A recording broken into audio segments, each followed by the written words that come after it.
French door refrigerator door opens by itself when you open one side and try to close it.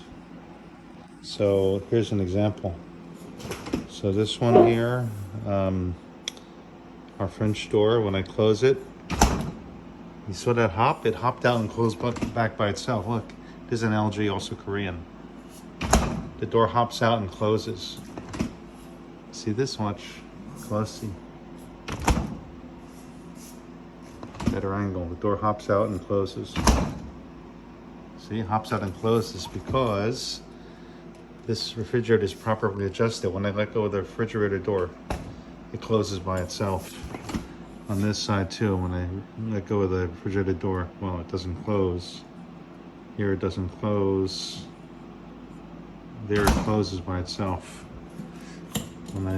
It's just gravity. It's on a certain angle. So you see, one more time, watch the door hop. On the right side, it hops out. See that? One more time. Door hops out. All right, so the secret for this is just adjust these bottom legs. Every refrigerator has these. There's one on each side, one here and one over there. And you just get a pair of pliers or a crescent wrench, adjustable. And you just rotate this until you lift up the front of the refrigerator a little bit, and do the same thing on the other one. And you give it a tilt so it tilts back and keeps the door closed. That's it.